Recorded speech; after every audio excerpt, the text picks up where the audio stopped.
हमारे बोध की निरंतरता, तो बोध ही संकल्प के रूप में प्रमाणित होता है। इस तरीके से हम समझ सकते हैं। ठीक है। अब अनुभव मूलक विधि से, है ना, अनुभवगामी विधि में, दोनों में अनुभव और प्रमाण को मानव परंपरा में कैसे पहचानेंगे। मानव परंपरा में तो उसको यहाँ पर लिखा है कि मानवत्व सहित व्यवस्था और समग्र व्यवस्था में भागीदारी सहित जो कार्य को लिखा है उत्पादन कार्य, व्यवहार, और लिखा है कि ये जो व्यवस्था और व्यवस्था में जो भागीदारी है और उसके अर्थ में जो कार्य व्यवहार है, जो स्वयं अखंडता सार्वभौमता सूत्र सहित व्याख्या है। क्या लिखा है कि वो अखंडता सार्वभौमता सूत्र व्याख्या है। इसी का नाम अनुभव है। अनुभव का मतलब ये है। तो जब हम सत्ता में संप्रक्त हैं, मतलब परम संबंध में अपने होने रहने को पहचानते हैं ना, तो ये पता लगता है कि हम सबके साथ हैं। पदार्थावस्था के साथ, प्राणावस्था के साथ, जीवावस्था के साथ, ज्ञानावस्था के साथ, सर्वमानव के साथ, संस्कृति सभ्यता विधि व्यवस्था के साथ, सबके साथ हमारा होना है ना। ऐसा हमको अपने में अपने होने रहने को हम पहचानते हैं, और इसी को कह रहे हैं कि ये अनुभव का प्रमाण है ना। यदि हमारे अंदर ये मानसिकता बन गई, इस तरीके के व्यवहार की निरंतरता है, और हम व्यवस्था और व्यवस्था में भागीदारी अखंडता सार्वभौमता के लिए कर रहे हैं, यानी मानवता के पोषण संरक्षण के लिए हम जी रहे हैं, तो ये अनुभव का प्रमाण है। ठीक है। ये लिखा है कि बाकी तो स्पष्ट ही है। तो अनुभव कोई रहस्यमयी चीज़ नहीं है। अनुभव जो है वो प्रत्यक्ष है। अनुभव कोई रहस्य नहीं, अनुभव प्रत्यक्ष है, उसका प्रमाण भी प्रत्यक्ष है। वैसा होने की, अनुभव संपन्न होने की विधि भी प्रत्यक्ष है। ठीक है। अनुभव मानव जाति में हो गया, उसका सूचना हम तक आ गया। हम अभी तक जिस विधि से सोचते थे वो आदर्शवादी भौतिकवादी विधि थी। अब हमारे पास अनुभव का विधि आ गया, विचार करने का, व्यवहार करने का और व्यवस्था का। उसका वाङ्मय आ गया, उसकी तर्क सम्मतता आ गई, है ना, उसका अनुक्रम स्पष्ट हो गया, उसकी एक सूत्रता हमको स्पष्ट हो गई, उनकी सामरस्यता, पांचों व्यवस्थात्मक कार्यक्रम की सामरस्यता, पांचों स्थितियों की सामरस्यता, चारों आयाम की सामरस्यता हमको स्पष्ट हो गई। अनुभव, विचार, व्यवहार और कार्य की सामरस्यता, व्यक्ति, परिवार, समाज, राष्ट्र की, अंतर्राष्ट्र की सामरस्यता, संस्कृति सभ्यता विधि व्यवस्था की सामरस्यता। इससे पूर्व समानता आई गई है। समानता आ जाती है समझ की एक रूपता, समझ की एक रूपता में समानता आ जाती है। समझ की एक रूपता का मतलब क्या है? मानव जाति एक, मानव धर्म एक, है ना, मानव में मानवत्व समान, मानव में मानव लक्ष्य समान, है ना। ये हमको समझ में आ गया, तो हम समानता में आ गए। सभी ने समझ लिया तो सब समान हो गए। ठीक है ना। अब हमारे अंदर सामरस्यता है। सामरस्यता सूत्र का प्रकाशन होने लगा, उसको कह रहे हैं बोध और संकल्प। बोध का मतलब है कि हम व्यक्ति, परिवार, समाज, राष्ट्र, अंतर्राष्ट्र में मानवीयतापूर्ण आचरण की एक सूत्रता और सामरस्यता को हम, और उसको हमने जान लिया, उसको मान लिया है, उसको स्वीकार कर लिया है। जान लिया है, मान लिया है, स्वीकार कर लिया है, ऐसा। ठीक है, यानी बोध हो गया। स्वीकार कर लिया है यानी बोध हो गया। यदि डाउट बने हुए हैं तो बोध नहीं हुआ है, ऐसा है। तो ऐसा ठीक है। समरसता, हाँ, एक रस हो गए, अलग अलग विविधताएं नहीं बची, समानता आ गई, एक सूत्रता आ गई, उसको सामरस्यता कहते, अखंडता आ गई, अविभाज्यता आ गई। जैसे ये जो सहज वैभव लिखा है, मतलब सहज वैभव कैसे समझेंगे? अस्तित्व ऐसे ही है, ऐसे समझिए। वैभव का मतलब निरंतरता हैं? वैभव का शब्द का जो मतलब है उसको हाँ, निरंतरता में समझेंगे वैभव। आचरण ही वैभव। अच्छा। सहस्तित्व का जो आचरण है वही सहस्तित्व का वैभव है। मानव का जो आचरण है वो मानव का वैभव है। जीवों का जो आचरण है वो जीवों का वैभव है। वैभव का मतलब आचरण। अच्छा, तो अभी जैसे जो समुदाय जो चेतना है वो चित्त के लेवल पे हम लोग गए इसलिए है ना। अभी जो समुदाय चेतना शरीर मूलक विधि से आती है, अच्छा, क्योंकि शरीर में विविधताएं होती हैं, मानव में नहीं होती, जीवन में नहीं होती है ना। जीवन गठन पूर्णता के रूप में एक जैसा है, उसमें कोई विविधता नहीं है ना। ठीक है जी।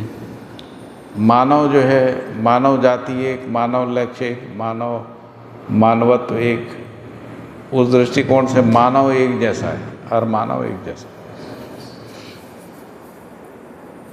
ठीक। आपका भी वही लक्ष्य है, मेरा भी वही लक्ष्य है। आप भी मूल्य चरित नैतिकता से जीना चाहते हो, मैं भी मूल्य चरित नैतिकता से जीना चाहता हूँ, है ना। जी। आप भी सुखी होना चाहते, हम भी सुखी होना चाहते, समानता, इसमें विविधता नहीं। विविधताएं ही तो मानव जाति में समस्या है। मानव जाति में समस्या क्या है? विविधता। विविधता में जो एकता है, जो एक सूत्रता है, सामरस्यता है, उसको ना पहचान पाना ही तो समस्या है ना। जी। तो एक सूत्रता को हम समझ सकते हैं, समझ सकते हैं कि नहीं समझ सकते? पदार्थावस्था से मानव शरीर रचना तक एक सूत्रता है। क्यों है? क्योंकि प्राणावस्था में पदार्थावस्था समाई हुई ही है ना। जीवावस्था में पदार्थावस्था, प्राणावस्था समाई हुई ही है। ज्ञानावस्था में ये तीनों अवस्थाएं समाई हुई ही हैं, अलग नहीं है। जी। मानव में जीवावस्था का रूप गुण स्वभाव धर्म, जीवावस्था में प्राणावस्था का रूप गुण स्वभाव धर्म, और प्राणावस्था में पदार्थावस्था का रूप गुण स्वभाव धर्म समाया ही रहता है।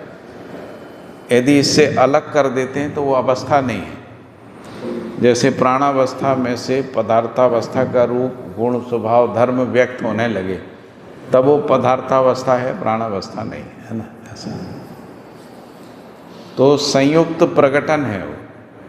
तो मानव जो है वो चारों अवस्थाओं का संयुक्त प्रकटन है ना। इसीलिए एक सूत्रता है, इसीलिए अखंडता है, इसीलिए अविभाज्यता है, इसीलिए सामरस्यता है। अलग कर दिया है ना, जैसे मानव में से अलग होता ही नहीं। मानव में से, यदि मानव में से ज्ञानावस्था का रूप गुण स्वभाव धर्म हटा दें तो मानव जीव ही है। फिर जीवों में से हट गया तो वो प्राणावस्था ही है, और प्राणावस्था में से हट गया तो वो पदार्थ ही अवस्था है, और पदार्थ अवस्था में से हटता ही नहीं, हट ही नहीं सकता, क्योंकि हर इकाई रूप गुण स्वभाव धर्म सहित अभिव्यक्ति है ना। रूप का मतलब है उसका आकार आयतन घन है। गुण का मतलब है हर इकाई में सम विषम मध्यस्थ 3 गुण होते हैं ना। हर इकाई अपने अपने स्वभाव के साथ है। जैसे पदार्थावस्था का स्वभाव संगठन विघटन है ना। प्राणावस्था का स्वभाव सारक मारक है, और जीवावस्था का स्वभाव क्रूर अक्रूर है। मानव का स्वभाव धीरता वीरता उदारता दया कृपा करुणा है। तो तो यदि मानव में मानवीय स्वभाव नहीं है तो वो जीव ही है। शरीर उसका मानव का है लेकिन चेतना जीव की है ना, उसी को जीव चेतना कह रहे हैं ना। ठीक है जी। तो इसलिए अस्तित्व से अस्तित्व रूप में सामरस्यता है, एक सूत्रता है, अखंडता है, अविभाज्यता है ना। इसको पहचान पाना ही अनुभव है। इसकी निरंतरता मानसिकता में बना रहना ही अनुभव है, बोध है ना। ठीक है, समझ पाना साक्षात्कार है, उसको स्वीकार लेना बोध है, उसकी निरंतरता का बना रहना अनुभव है। ठीक है, यहाँ तक ठीक है? कोई मुद्दा है, कोई प्रश्न इसमें बनता है? तो वर्तमान परंपरा में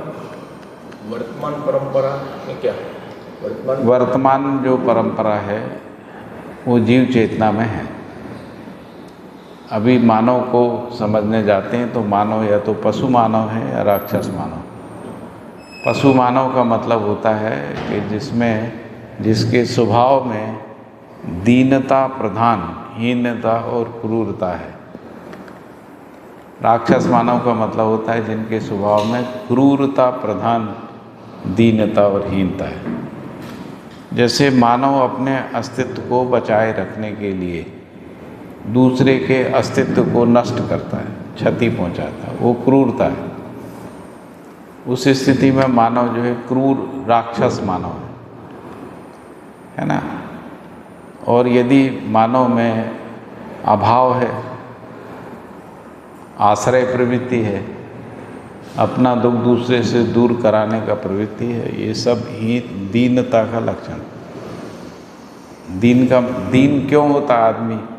अज्ञान बस, अभाव बस, रोग बस, है ना, परिस्थितियों के बस, उसी से मानव दीन होता है। तो अभी मानव इन सब से ग्रसित है, इसलिए पशु मानव है। यदि मानव दीनता, हीनता, क्रूरता से मुक्त होके मानवीय स्वभाव में यानी धीरता, वीरता, उदारता, दया, कृपा, करुणा में आ जाता है, तब वो मानव है। तब तक मानव नहीं, तब वो मानव चेतना में है, अभी जीव चेतना में। ठीक है,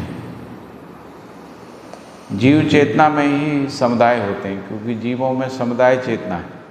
समुदाय चेतना जीवों में रहती है कि नहीं रहती? सभी जीव झुंड में रहते हैं, समुदाय में रहते हैं। जीवों में समुदाय चेतना के रूप में विविधता है, इसलिए मानव में भी समुदाय चेतना में विविधता है, जो जीव चेतना का लक्षण है। तो जीवों में जो विविधताएं हैं वो उनके शरीर की विविधताएं हैं, उनके रूप, गुण, स्वभाव, धर्म की विविधताएं जो हैं, उसमें स्वभाव धर्म की विविधता नहीं है, रूप और गुण का विविधता है।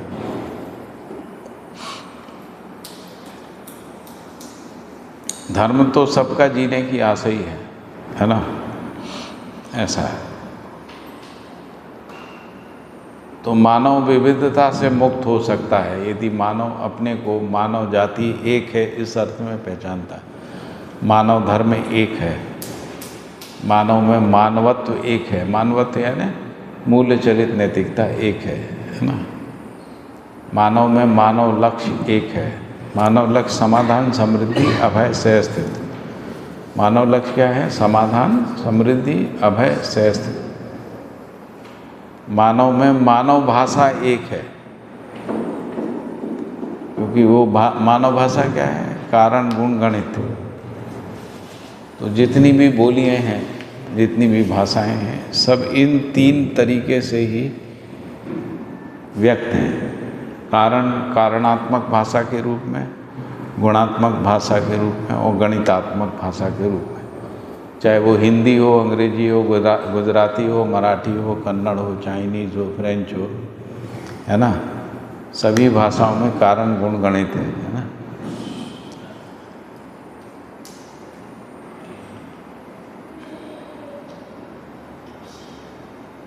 तो इसलिए मानव भाषा समान है।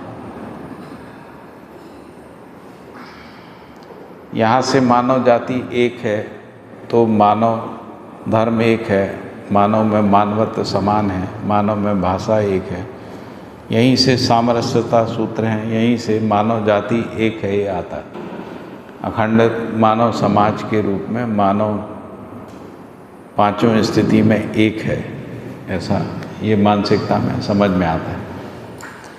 जब तक हम समानता सूत्रों को नहीं पहचानते तब तक हम मानव को विविधता में देखते हैं। विविधताएं समुदाय चेतना के रूप में है और समुदाय चेतना जीव चेतना से आ रही है ना, क्योंकि जीवों में समुदायों की विविधता है।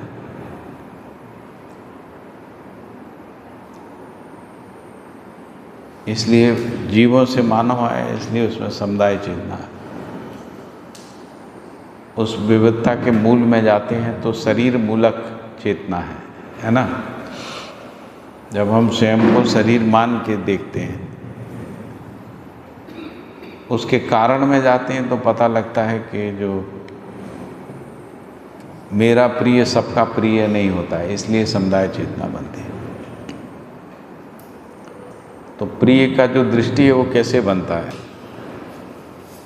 है ना, जब हम इंद्रिय मूलक विधि से विचार करते हैं। प्रिय का मतलब होता है जो इंद्रियों में जो सुख है उसके आधार पे हम सोचते हैं।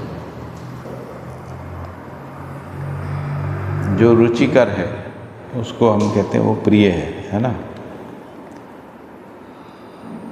तो सबकी रुचियाँ एक जैसी होती नहीं है, इसलिए सार्वभौमिकता नहीं आती है, इसीलिए सीमित चेतना आती है, संकीर्ण चेतना होती है, चेतना का विकास नहीं होता है। ठीक है, ये ठीक है ना, ये समझ में आता है ना। वो कृपा और करुणा में क्या फर्क है? कृपा का मतलब है किसी में समझदारी नहीं, उसको समझदार बनाना। कृपा का मतलब है जीना नहीं आता, जीना सिखाना। यदि व्यवस्था नहीं आती है, व्यवस्था में भागीदारी नहीं आती, तो व्यवस्था में भागीदारी सिखाना ये योग्यता है। तो एक से है ना पात्रता, योग्यता, क्षमता बढ़ती है, वही दया कृपा करुणा है। योग्य बनाना, पात्र बनाना और उसको सक्षम बनाना है ना, ऐसा। दूसरा बनाएगा, जो बनाएगा वही तो दया करेगा, नहीं तो दया का क्या मतलब। वो धीरता वीरता में, धीरता का मतलब न्याय में निष्ठा को धीरता कहते हैं, न्याय प्रदायी क्षमता को वीरता कहते हैं। और दूसरों को न्याय दिलाने के लिए अपने तन मन धन का नियोजन करना उदारता है। न्याय प्रदान करने के लिए अपने तन मन धन का उपयोग करना है ना, नियोजन करना, लगाना, वो उदारता है।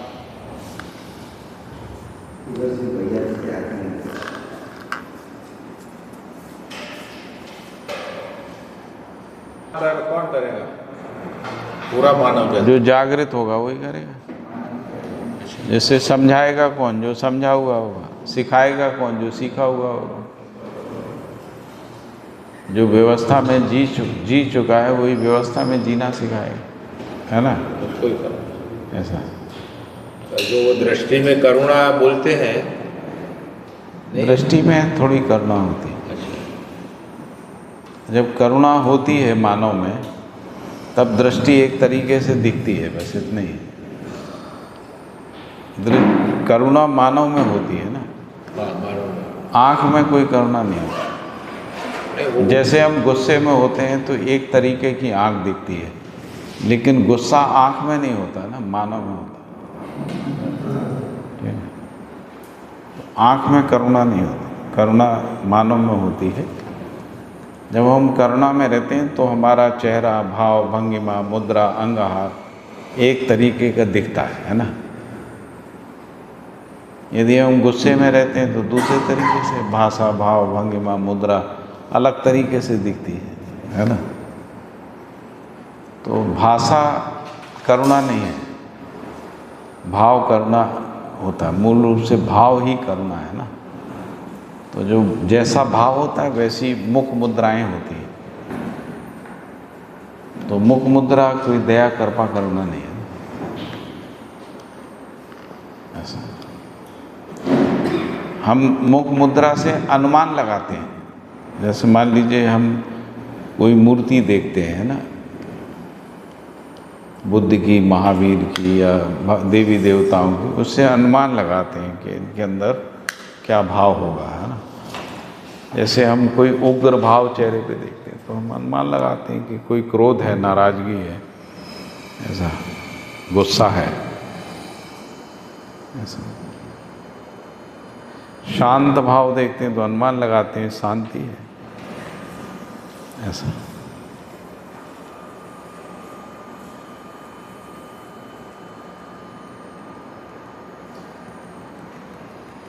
ठीक है ना। उसको ही दृष्टा पद बोला गया। मानव परंपरा में दृष्टा पद में जागृति आ गई। दृष्टा का मतलब है हम सब समझ गए, अब समझने के लिए कुछ नहीं बचा, उसको दृष्टा पद कह रहे हैं। जागृति आ गई। जागृति आ गई। हमने चारों अवस्थाएं, चारों पद, सभी का रूप गुण स्वभाव धर्म देश काल दिशा और सभी में सह अस्तित्व को समझ लिया।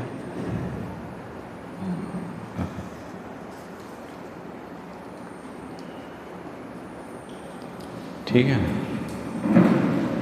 अब समझने के लिए कुछ बचा नहीं, यानी हम पूरे अस्तित्व के दृष्टा हो। समझने के लिए बचा है तो अभी दृष्टा पद थोड़ा बचा हुआ, पूरा नहीं हुआ दृष्टा पद।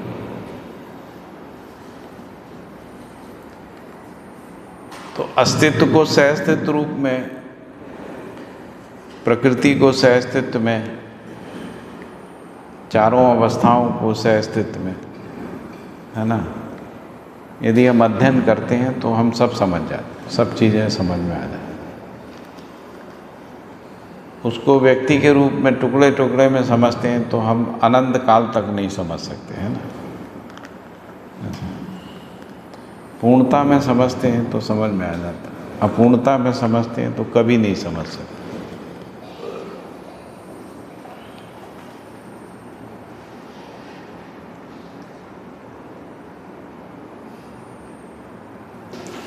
है ना।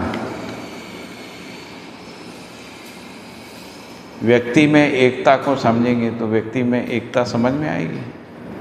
नहीं आएगी। मानव में एकता को समझते हैं तो व्यक्ति में एकता समझ में आएगी। संबंध में न्याय को समझते हैं तो व्यक्ति में न्याय में निष्ठा समझ में आती है ना। लेकिन हम व्यक्ति में न्याय को खोजने जाएंगे, मिलेगा ही नहीं। लेकिन व्यक्ति को संबंध में देखते हैं और संबंध में निष्ठा रहती है तो व्यक्ति में न्याय स्पष्ट होता है ना। तो सहअस्तित्व में ही ज्ञान होता है, सहअस्तित्व में ही समझ होती है, सहअस्तित्व में ही अध्ययन होता है, सहअस्तित्व में ही मानसिकता होती है, सहअस्तित्व में ही व्यवहार होता है, सहअस्तित्व में ही आचरण होता है, सहअस्तित्व में ही व्यवस्था होती है। अकेले में कोई व्यवस्था नहीं। मानव का अपने को अकेला मानना ही, है ना, घोर भ्रम की स्थिति। ऐसा बाबा जी ने ऐसा अभ्यास दर्शन में लिखा है। क्योंकि अकेला कोई होता ही नहीं है ना, मान लेता है आदमी, है ना। भ्रम बस मानव अपने को अकेला मान लेता है। तो हर मानव सहअस्तित्व में मानव है, हर परिवार सहअस्तित्व में परिवार है, समाज सहअस्तित्व में समाज है, राष्ट्र सहअस्तित्व में राष्ट्र है, अंतर्राष्ट्र सहअस्तित्व में अंतर्राष्ट्र। ऐसा समझने से हमको अस्तित्व सहअस्तित्व सूत्र व्याख्या सहित स्पष्ट हो जाता है ना। ब्रह्मांडो सह अस्तित्व।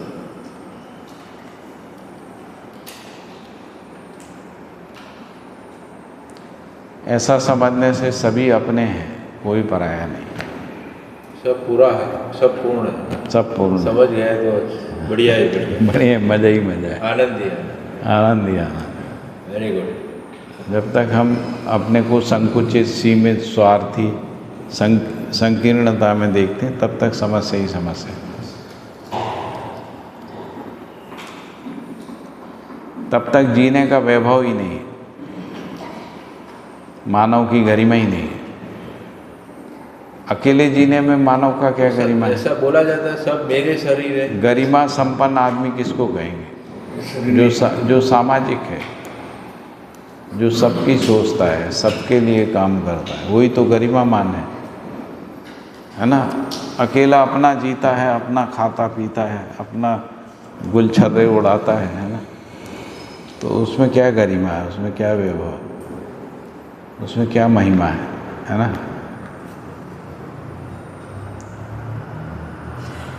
जो दूसरे का दुख दूर करता है, दूसरे की समस्याओं का समाधान करता है, दूसरे को न्याय से जीना सिखाता है, दूसरे को अस्तित्व ज्ञान, जीवन ज्ञान, मानवीयता पूर्ण आचरण ज्ञान से संपन्न बनाता है, उसी का गरिमा है, उसी का महिमा है ना। उसी में मानव का महिमा है, उसी में जीवन का महिमा है ना। ऐसा मान के जब हम जिम्मेदारी से व्यक्त होते हैं तो वही तो गरिमा है, वही डिग्निटी है मानव का। गैर जिम्मेदार आदमी में थोड़ी कोई डिग्निटी होती है ना, वो गरिमा शून्य है। ऐसा है, इतना सरल है क्या?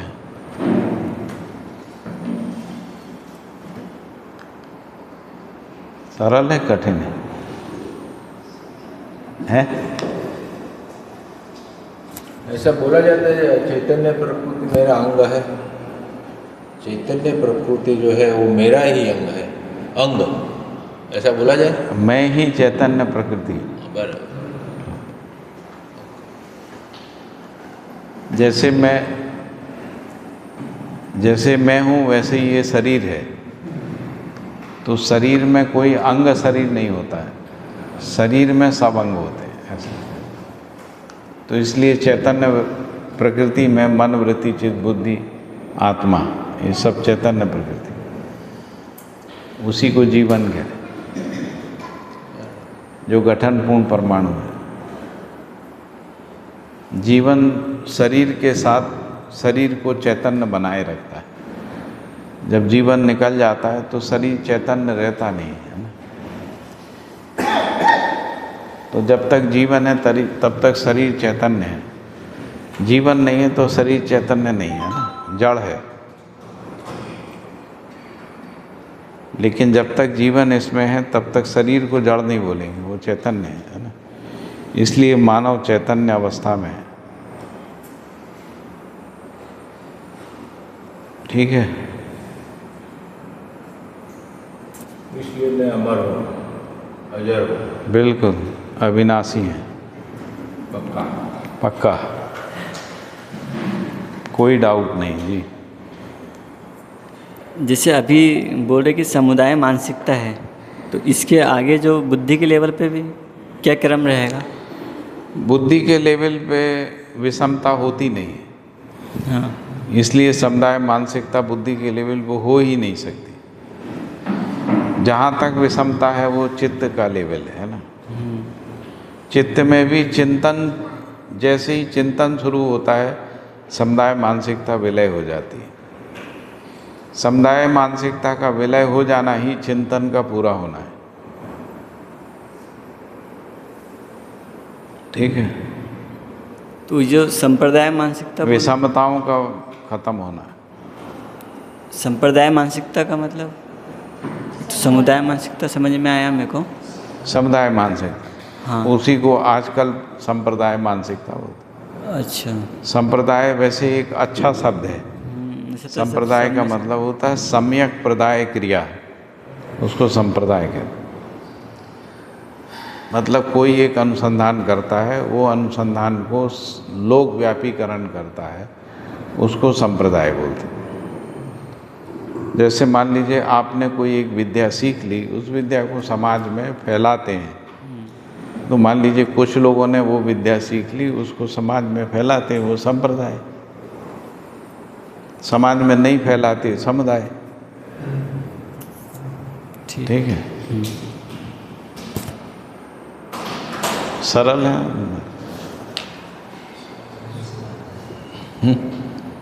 सरल आपको पता है इसलिए हमको भी थोड़ा जब पता चलेगा तो हमारे लिए सरल होता है। मतलब जैसे ही हम बोल देते हैं उसके बाद तो सरल लगता है। जब तक हम बोले नहीं रहते हैं तब तक कठिन लगता है। जैसे ही बोलते हैं हम, जैसा चित्रण है वैसा चित्रण आपके अंदर बन जाता है तो सरल लगता है। हर समझ में आ गई चीज़ सरल लगती है, जो समझ में नहीं आती वही कठिन है ना। तो समझा हुआ आदमी समझा ही पाता है, इसलिए सरल लगता है, उसको सरल लगता है। जो समझा पाता है उसको सरल लगता है, जो समझ जाता है उसको सरल लगता है, जो समझा नहीं पाता उसको कठिन लगता है, जो समझ नहीं पाता उसको कठिन। तो अस्तित्व में कठिनता कोई चीज़ नहीं है ना, क्योंकि मानव की जो क्षमता है सर्व को समझने की है ना। इसलिए अस्तित्व में कुछ भी कठिन नहीं है, सब कुछ सरल है।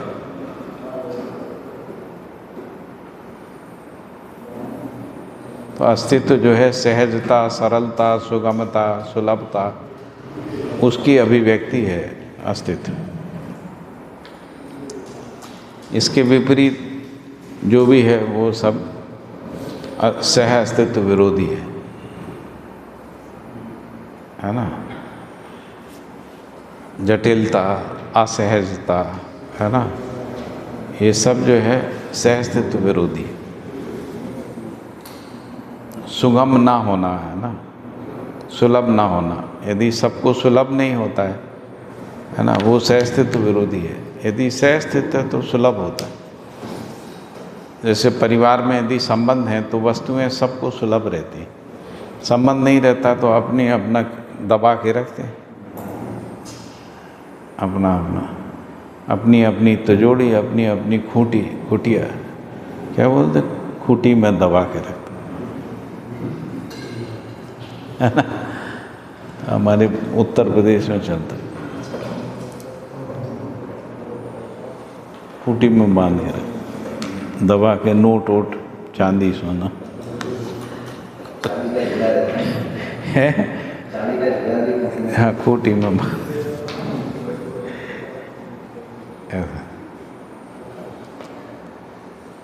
तो जो व्यवस्था कहा गया है उस गोपनीय क्या बोलते हैं, तो संबंध नहीं रहता तो छुपा के भी रखते हैं ना। जैसे मान लो बहुत सारे बच्चे हैं, हमारे बच्चों को रसगुल्ला मिलता रहे, छुपा के रख लेते, अपने कमरे में रख लेते छुपा के, फिर छुपा के खिलाते भी हैं, बाहर मत खाना, यहीं खा लो, देख लेंगे सब है ना। तो वो सह अस्तित्व विरोधी है, संबंध विरोधी है ना। तो सुलभ है, यदि सुलभ है, समृद्धि सुलभ, शिक्षा सुलभ, स्वास्थ्य सुलभ, ये सह अस्तित्व है, ये संबंध है ना। छुपाना, बचाना, दबाना, है ना, ये सब सह अस्तित्व विरोधी। ठीक है, बढ़िया है। थोड़ा सा मतलब इस पर मनन करना पड़ेगा। सुनने में तो अच्छा लगता है पुस्तक पढ़ने आते हैं तब थोड़ा सा बांटने जाते तो अच्छा लगता है, सुनने में अच्छा लगता है, बांटने जाते हैं ना तो बांट नहीं पाते, हाँ मतलब सब तो वहाँ पे फिर वापस छुपाने वाले रुक गए। एक बार सब बांट दो आप, सारी समस्याएं।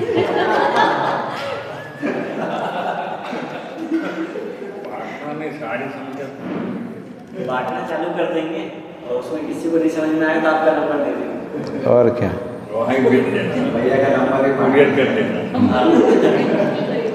एक बार आप कह दो कि जो भी कुछ है आपका ही है, सब कुछ आपका है, फिर भैया वो कहते हैं ऐसे, फिर कौन छोड़ के भागेगा आपको, कोई नहीं जाएगा छोड़। हम जो करते हैं आपके लिए करते हैं, हमारे पास जो है वो आपका है, हमारे घर में जो है वो आपका है, फिर कौन जाएगा ऐसे आदमी को छोड़ के ऐसे आदमी को कौन छोड़ के जाएगा। समस्या ये रहती है, वो बोलेंगे आप आप सभी को ऐसा ही बोलिए। उनको ऐसा लगता है सिर्फ उनके लिए ही बोलना। मेरा सब कुछ आप ही के ऐसा ही राशि फिर आप सबको बोलोगे फिर आपको सबको मान देते हैं। मैं समझ रहा हूँ। फिर वो ऐसा है कि आप पब्लिक प्रॉपर्टी दे रहे हो, आप सबके लिए करते हो। हाँ। तो परिवार मूलक व्यवस्था में सबका हो जाता है ना। तो मेरा घर नहीं होता, घर होता है ना। मेरे कपड़े नहीं, कपड़े होते हैं ना। मेरे संबंध नहीं होते हैं, संबंध होते हैं।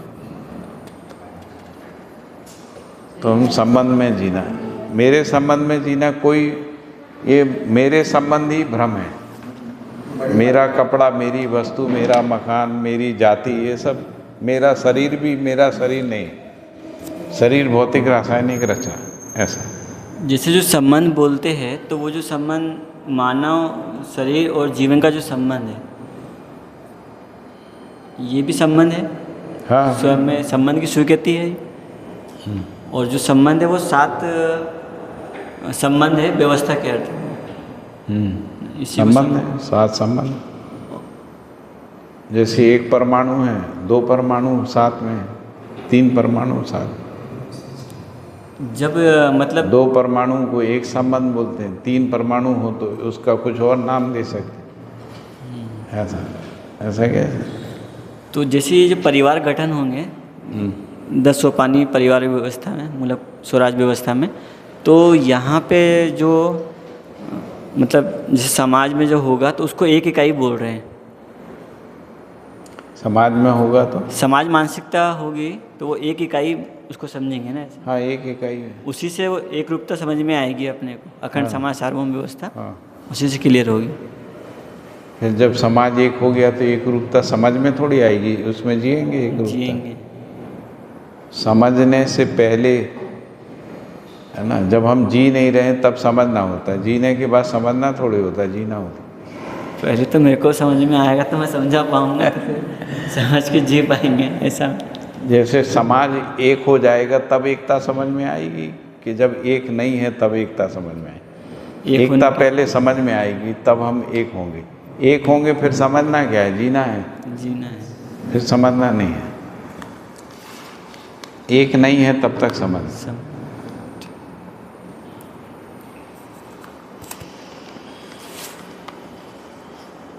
ठीक है। तो परिवार मूलक स्वराज व्यवस्था में घर होता है ना, जमीन होती है, और जो भी संसाधन होते हैं संसाधन मेरे नहीं होते, मेरे पराये नहीं होते। वस्तुएं सुलभ रहती हैं, आपको जो चाहिए वो उपलब्ध है ना। आपको जो खाना पीना, मेरा खाना पीना नहीं होता, खाना पीना होता है। ये मेरा मेरा कुछ नहीं, मेरी संपत्ति नहीं होती है, संपत्ति होती है। गांव की संपत्ति संपत्ति है ना, मेरी नहीं है वो, और संपत्ति है क्योंकि सबको सुलभ है इसलिए।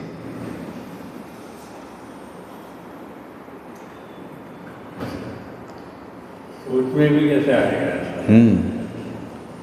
व्यवस्था में ऐसे ही होता है। जैसे आप कहते हो कि ये हवाई जहाज मेरा है, ये रेलगाड़ी मेरी है, रेलगाड़ी होती है भाई, उसका उपयोग करते हैं। ठीक है। ये जो मेरी मान लेते हैं वहीं से समस्या। जैसे ही आपने अपनी गाड़ी माना तो अपनी मेंटेनेंस करो, अपनी सफाई करो, पेट्रोल भराओ, डीजल भराओ, चोरी नहीं हो जाए इसका चिंता करो। यदि उपयोगिता विधि से चलते हैं तो रेलगाड़ी है, हम उपयोग करते हैं। बाकी कोई कोई व्यवस्था में भागीदारी करे, कोई सफाई करता है, कोई ये करता है, वो करता है, ऐसा। तो विधि कौन सी अच्छी है? मेरी रेलगाड़ी हो तब हम चलेंगे, वो अच्छा है कि रेलगाड़ी हो और हम उसमें यात्रा करेंगे, ऐसा। रेलगाड़ी हो उसमें अपन यात्रा करें। पर अब इसको जैसे अभी पैसे अगर किसी के पास है, 2 लोग हैं, तो उसमें इसको थोड़ी हिम्मत दिखाओ आप, थोड़ा घूम फिर के फिर आगे कुछ है, दूसरे को चला ना जाए। मेरा फिर बाबा पैसा ये भी पैसा कह रहेगा, रहे मेरा तेरा हैं, फिर नहीं। बाबा जी ये भी कह रहे हैं कि असली पूंजी क्या है? तन मन निपुणता, कुशलता, पांडे। जैसे आपको कोई चीज़ बनाना आती है, वही पूंजी है आपकी। आप अहमदाबाद में आओ, उसका आवश्यकता तो यहाँ बनाने लगोगे। आप अपने गांव में बना लोगे, महानगर में जाओ वहाँ बना लो, यदि आपको आता है। ठीक है ना। नहीं आता है तो कितना भी पैसा वो ख़त्म ही हो जाएगा। नहीं, इसको थोड़ा जैसे आप व्यवहारिक पैसे के भरोसे किसी शहर में चले गए तो पैसा तो ख़त्म ही होगा ना। जैसे जिन लोगों ने अपना खेत बेच के प्रॉपर्टी खरीद ली शहरों में, उनकी प्रॉपर्टी कम हो गई धीरे धीरे, क्योंकि वो खा पी गए। खेत में तो रोज़ पैदा करते थे, वो खाते थे, है ना, तो बनी रहती थी संपत्ति। शहरों में तो खर्च हो जाती है। आपने कार खरीदी, अब कार हमेशा तो रहेगी नहीं, और जब तक रहेगी तब तक खर्च ही कराएगी कार के साथ। ज़मीन के साथ ऐसा है, जितना आप उसका उपयोग करेंगे उतनी अच्छी होगी, उतना आपका उत्पादन क्षमता बढ़ेगा, जितना आप काम करें। तो जितना हम अभ्यास करते हैं उस अभ्यास से ही हम उस व्यवस्था में पारंगत हो जाते हैं। अभ्यास के बिना पारंगत नहीं होते। तो पूंजी, निपुणता, कुशलता, पांडित्य है ना। जैसे ज्ञान का महत्व संसार में हमेशा ही बना रहता है, हमेशा बना रहता है। तो जिसके पास ज्ञान है उसका कहा ही है कि वो ज्ञान बांटने से खर्च ही नहीं होता है, पैसे बांटने से खर्च होते हैं। ज्ञान बांटने, तो ज्ञान ही पूंजी है और बादशाह रहता है। जितना बांटते जाओ उतना बढ़ते ही जाता है। ऐसा लिखा है कबीरदास जी ने, लिखा है ना, पढ़ा है आपने? नहीं ऐसा पढ़ा? सुना है परंपरा में, ज्ञान कम नहीं होता बढ़ते जाता है करके। हाँ। तो ये जो मेरा है बुद्धि में क्यों रहता है? हैं? जो मेरा, ये सब मेरा, अथवा मेरी हाँ। गाड़ी, मेरी पेन, मेरा बच्चा, वो बुद्धि में क्यों रहता है? होना नहीं चाहिए। प्रकृति के साथ को संलग्नता है इसमें बुद्धि तो क्यों रहता है, वो कारण जानना है। इसीलिए क्योंकि हम अपने को शरीर मानते हैं। हम ये मानते हैं मैं शरीर हूँ, मेरा शरीर है, ऐसा मानते हैं। शरीर मूलक होने से, शरीर मूलक होने से, अनुभव मूलक विधि से सब अपने हैं, अपना तो है, एकता है, यूनिटी है ना। वाह, अनुभव मूलक विधि का महिमा है। आप सबके लिए सोचते हैं तो आप अच्छे आदमी हैं, सामाजिक हैं, उदार हैं, है ना। यदि आप अपने लिए सोचते हैं, अपने परिवार सोचते हैं, तो लोग क्या बोलेंगे? असामाजिक है, संकीर्ण है, स्वार्थी है, कंजूस है, ऐसे ही तो बोलेंगे। कंजूस है। हमारे यहाँ एक मक्खी चूस भी चलता है।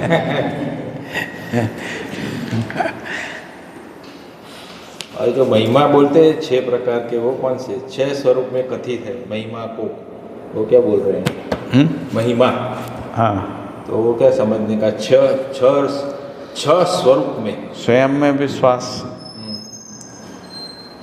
श्रेष्ठता का सम्मान, प्रतिभा और व्यक्तित्व में संतुलन, प्रतिभा में संतुलन, व्यक्तित्व में संतुलन, व्यवहार में सामाजिक, व्यवसाय में स्वावलंबी। ये 6 हो गए। ये महिमा, यही महिमा है। इसमें से जो भी कम होता है उसमें आपकी महिमा कम होती है। हाँ, स्वयं में विश्वास कम हो तो आदमी का महिमा कम होता है। यदि उसको संसार में श्रेष्ठता का पहचान नहीं है तो उसका महिमा कम होता है। उसमें समझ में, व्यक्ति में संतुलन समझ से आता है ना समझी से संतुलन नहीं आता। समस्या, हाँ, इसी तरीके से व्यवहार में, है ना, व्यक्तित्व में संतुलन, आहार में संतुलन, विहार में संतुलन और व्यवहार में संतुलन, है ना। उससे प्रतिभा में संतुलन, व्यक्तित्व में संतुलन, फिर प्रतिभा और व्यक्तित्व में संतुलन। मतलब हम जैसा समझे हैं वैसा जीते, ये संतुलन है। हम समझे कुछ और हैं, जीते कुछ और नहीं, असंतुलन है ना। फिर व्यवहार में सामाजिक यदि हम अकेले रहते हैं, स्वार्थी हैं, तो हम असामाजिक हैं। यदि हम सबके साथ मिलजुल के सबके लिए करते हैं, सामाजिक हैं। तो सामाजिकता से भय खत्म होता है, असामाजिकता से भय आता है ना, ऐसा है। तो जितना सामाजिकता होगी उतना भय मुक्ति होगी, है ना। और स्वावलंबी, है ना, मानव में उत्पादन की क्षमता जीवों से ज़्यादा है। जीवों में तो नहीं है उत्पादन क्षमता। तो जीव जो है जो भी संसार में पैदा होता है उसी से अपना भरण पोषण करता है। मानव जो पैदा नहीं होता उसको और उत्पादन कर सकता है ना। तो मानव में अतिरिक्त उत्पादन है, इसलिए मानव में स्वावलंबन का संभावना है। ठीक है। तो आवश्यकता से अधिक उत्पादन करके मानव स्वावलंबी हो जाता है। आवश्यकता से अधिक का उत्पादन, उसमें उत्पादन क्षमता है और आवश्यकता से अधिक उत्पादन क्षमता है। आवश्यकता से अधिक कैसे होता है? तो एक दाने से 100 दाना पैदा होता है। धान का एक दाना लगाते हैं, उससे धान की फली में 100 दाना होता है। तो प्रकृति तो एक को 100 गुना बना देती है ना, इसलिए समृद्धि है। अभी हम उत्पादन नहीं करते इसलिए समृद्धि नहीं है, या हम उत्पादन का दुरुपयोग करते हैं इसलिए समृद्धि नहीं है। यदि हम वस्तु का संयमित सदुपयोग करते हैं तो हमारे पास वस्तुएं जितनी हैं वही ज़्यादा हो जाती हैं।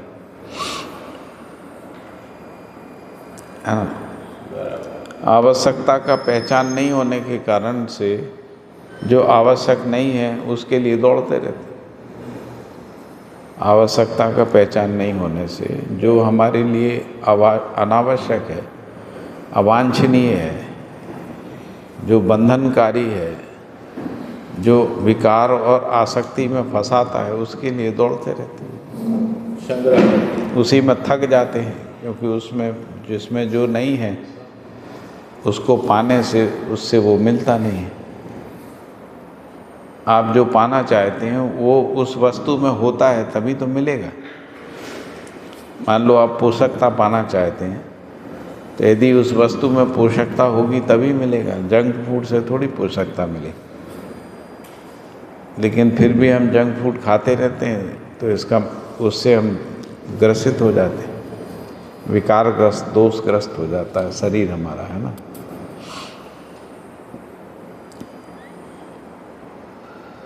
तो सब कुछ सरल ही सरल है, हमने उसमें अपनी ताकत नहीं लगाई है उसको समझने में। जैसा चल रहा है ऐसा जीते जीते ज़िंदगी निकल जाती है। थोड़ा सा सोचते समझते हैं तो हम ऐसा पाते हैं कि सब ठीक ही समझ पाते हैं, सब कुछ समझ ही पाते हैं। मतलब ऐसा कुछ नहीं है कि ज़िंदगी बहुत कठिन है। ज़िंदगी कठिन नहीं है, ज़िंदगी सरल है। हम श्रम नहीं करते, बस हम आलसी प्रमादी की तरह जीते हैं। आलसी और प्रमाद की तरह वैसा जीते हैं, इसलिए कठिन लगता है ना। अंजू बेन आई नहीं हमारी, उनको पढ़ना कठिन लगता है, बताइए। वो कहते हैं हम किताब ही नहीं पढ़ पाते। हर आदमी किताब पढ़ ही सकता है, पढ़ना थोड़ी कठिन है। आपकी प्राथमिकता नहीं बनी, प्राथमिकता बन जाती है तो कोई चीज़ कठिन होती है। जैसे उनकी प्राथमिकता में अभी है कि केक बना के लाना है तो वो लाएंगे केक बना के। पढ़ना प्राथमिकता में नहीं है इसलिए पढ़ती नहीं। जो केक बना सकता है वो पढ़ भी सकता है ना, नहीं पढ़ सकता है।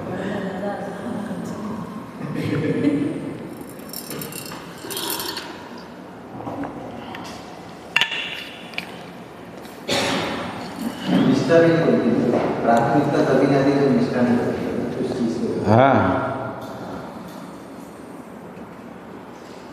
निष्ठा बनेगी तो प्राथमिकता तो अपने आप आएगी। बिल्कुल सही। प्राथमिकता जो है कैसे मतलब बनेगी या बढ़ाएंगे? दो विधि से बनती प्राथमिकता, एक समझदारी से, दूसरा धक्के खा के। हमने धक्का ही बोला, लात खा के नहीं बोला।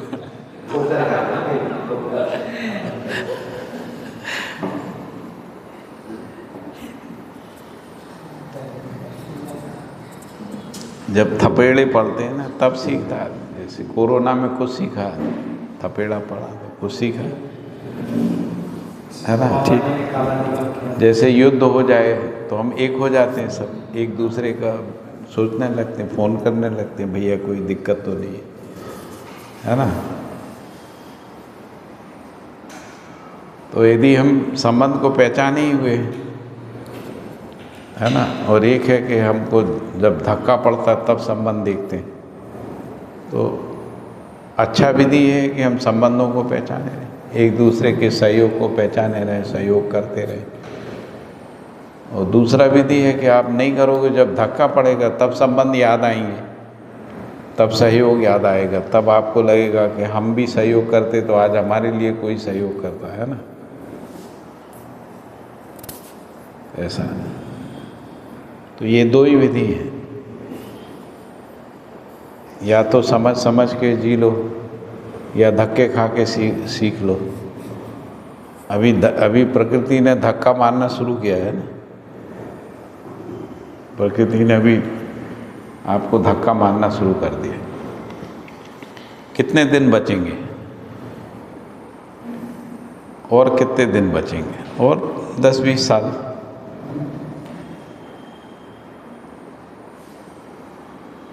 हाँ,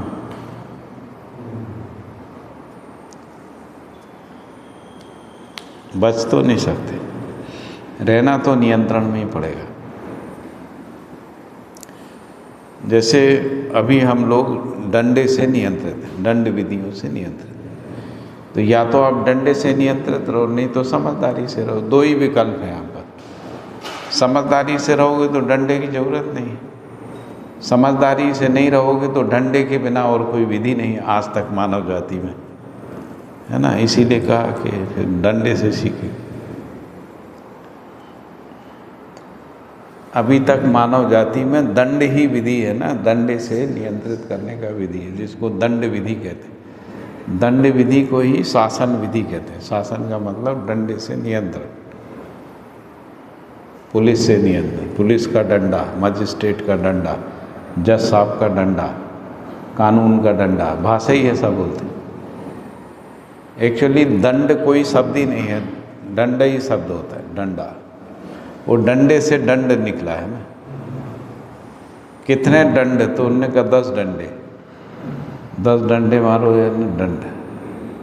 पहले ऐसे ही दंड थे, इस अपराध में 10 डंडे, इतने डंडे, फिर हंटर आ गया तो 10 हंटर, 20 हंटर, ऐसा।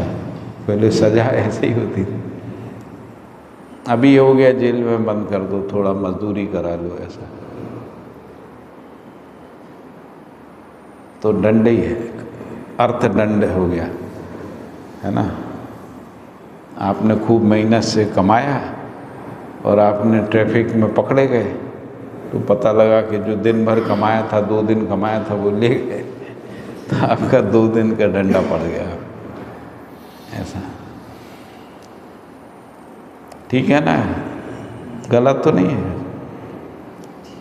ठीक है। वो राजा और लोग होते हैं, राजा लोग, वो शाम दाम दंड और भेद से शासन करते थे। हाँ, राजा लोग पहले, राजा लोग, आपने जो कहा इसको थोड़ा उल्टा कर लीजिए। अच्छा, सारे राजा लोग साम दाम दंड भेद का शिकार होते हैं, ऐसा। क्या बोला? सारे राजा साम दाम दंड भेद का शिकार बनते हैं। नहीं, शिकार कराते हैं करते पहले करते हैं फिर खुद होते हैं, है ना?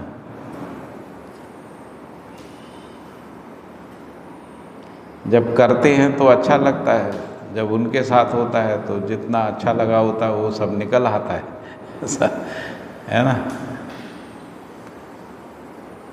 जैसे बच्चे हम लोग एक और कहावत बोलते हैं, शेर को सवा शेर मिल ही जाता है ना। जैसे मान लीजिए कि आपने करप्शन से काम कराया है ना, तो आपने कहा 2 लाख में काम कराया, तो 2.25 लाख लेके आपका काम रुकवाने वाला भी आ जाता है। उन्हें उनको क्यों दे रहे, हमको दो, हम 2.25 देंगे, हम 2.5 देंगे, तो आपका दाम फेल हो गया, या फिर आप और दाम बढ़ाइए तो आप ही शिकार बने ना। तो इस विधि से होता नहीं। जैसे आप दूसरी विधि दंड, तो आपने अधिकारी को धमका दिया है ना, तो अधिकारी का जब मौका लगेगा तो आपको काट देगा, तो दंड आपको ही पास लौट के आता है ना। तो जैसे मान लीजिए योगी जी को धमकाया था, योगी जी को आ गया पावर, आ गया, योगी जी ने धमकाया नहीं, निपटा दिया उनको योगी जी को धमकाया था, मारा था, पीटा था, बच गए थे मरने से। योगी जी को मौका मिला, उनने पिटवा दिया, ख़त्म करा दिया, खेल ही ख़त्म कर दी। तो सबको शेर को सवा शेर मिल ही जाता है। तो आप यदि दंड का उपयोग करेंगे तो आपको भी डंडा पड़ेगा ही। जैसे आपको झगड़ा होगा, आप मारने जाओगे, तो ऐसा नहीं होगा कि आपको कुछ नहीं होगा, आप भी पिटेंगे। युद्ध होगा तो हम सोचेंगे हम भले जीत जाएं, लेकिन जब आप उसका मूल्यांकन करेंगे तो यही होगा कि उनके 200 मरे, हमारे 50 मरे, पर हमारे भी 50 मरे, है ना। उनका 5,000 करोड़ का नुकसान हुआ, हमारा 25,000 करोड़ का नुकसान हुआ, ऐसा ही तो होगा, या 4,000 करोड़ का हुआ। तो ऐसा नहीं होता कि हम लड़ेंगे तो हम ही जीतेंगे। इसलिए इस विधि से हम उसके शिकारी ही हैं। साम दाम दंड भेद, हम फूट डालेंगे, कोई हमारे में फूट डाल देगा। मान लो हम किसी समाज में या किसी परिवार में फूट डालेंगे, तो कोई हमसे भी फूट डालने में माहिर होगा, वो हमारे परिवार में फूट डाल दे, हमारे समाज में फूट डाल, तो हम उसका शिकारी होते हैं। इसलिए ये कोई विधि नहीं, ये जीने की विधि नहीं है, ना शासन की विधि।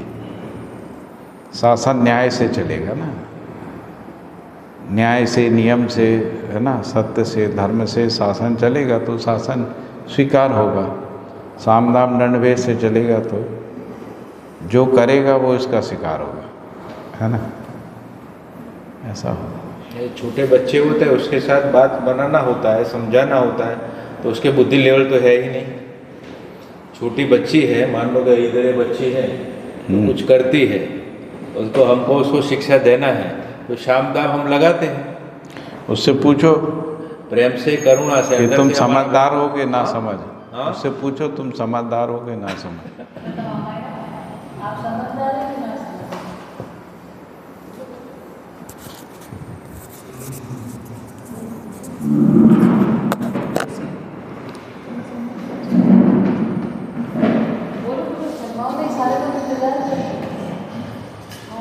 तो व्हाइट स्केच पेन लाई नहीं, व्हाइट स्केच पेन कब लाने वाली है?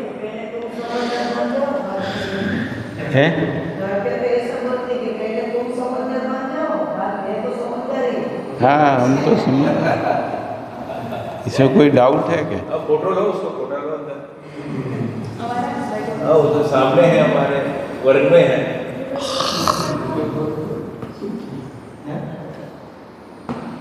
नहीं बोलना, व्हाइट स्केच पेन लाई हमको बोलते हैं तो हमारा उसके पे करुणा और प्रेम तो रहेगा ही। हाँ, फिर भी उसको समझाना है तो कोई ऐसा दर्शन है कि हम समझा सकें, तो शाम काम करना ही पड़ता है। वो बोलती है कि तुम Basically- शिविर में जाते हैं तो गुस्सा क्यों करते हो, वैसा बोलती है। बेसिकली करुणा और करते प्रेम तो बच्चों बोलते में हैं। रहता है, माता पिता में नहीं रहता। बराबर, बच्चों में प्रेम रहता है। बच्चों में प्रेम रहता है, माता पिता में प्रेम की कमी रहती है। दूसरा, बच्चों में समझ रहती है, माता पिता में समझ नहीं रहती। बच्चे हतप्रत हो जाते हैं।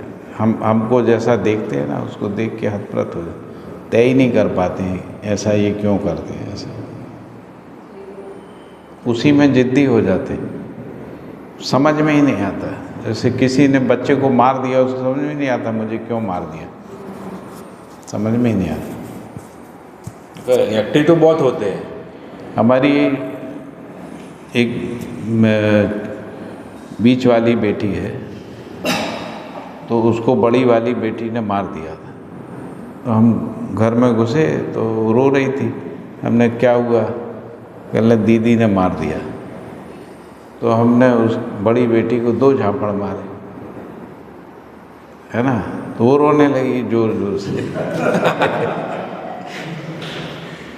तो ये हमसे कहती है आपने उसको क्यों मार दिया।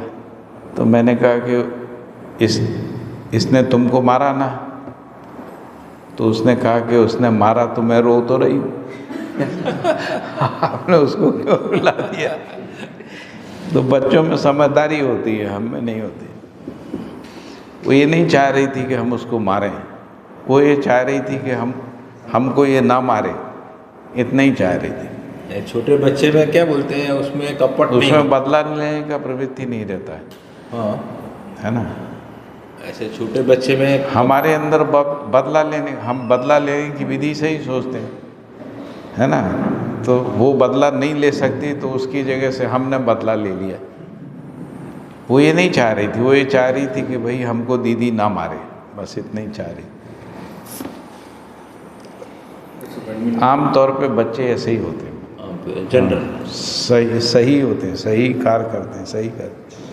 हमको लगता है जैसे मान लो वो खेल रहे हैं, हमको लगता है खेलना नहीं चाहिए, उसको समझ में ही नहीं आता क्यों नहीं खेलना चाहिए।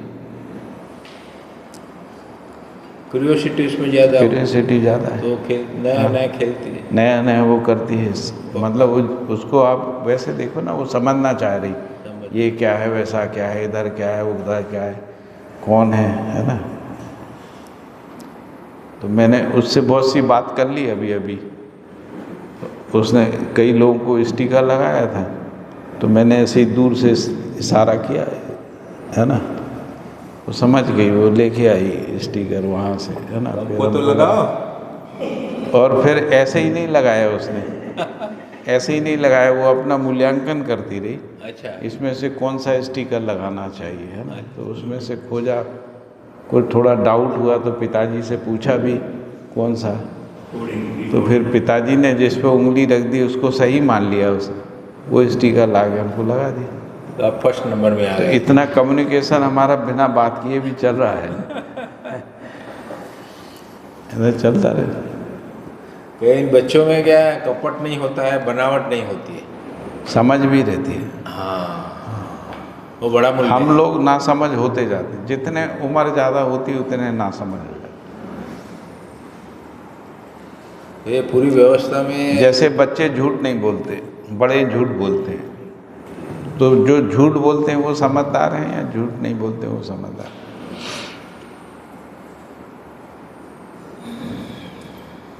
जैसे बड़े लोग भेदभाव करते हैं ना, ये जाति वो जाति, ये परिवार वो परिवार, बच्चे नहीं करते हैं।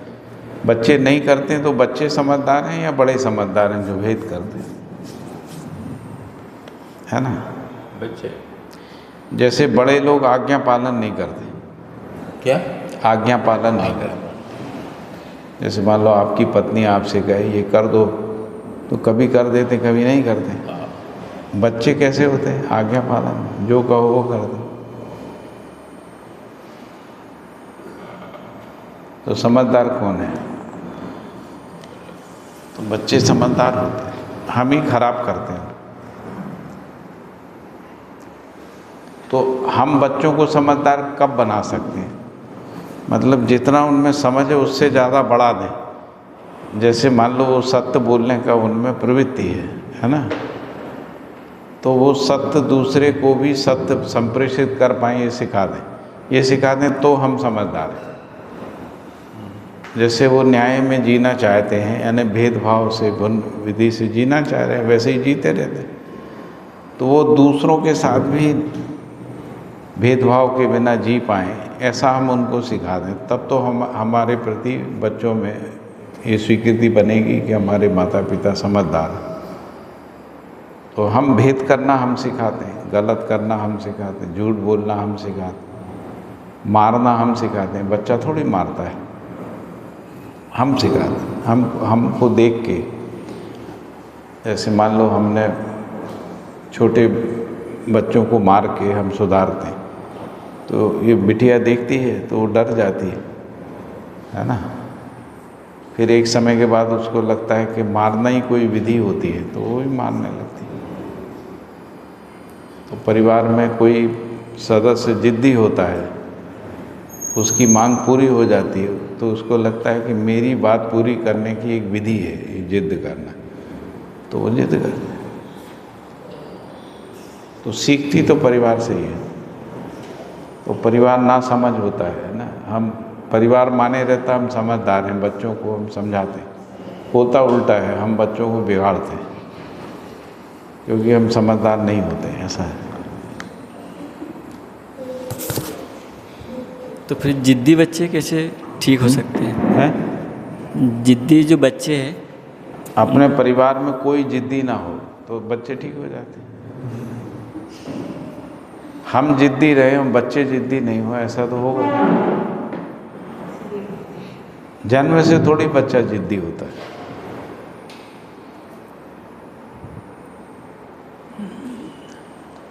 जैसे अगर आप में ये समझ है कि बच्चे को भूख लगी है, आप उसको खाना दे दें तो बच्चा रोएगा नहीं।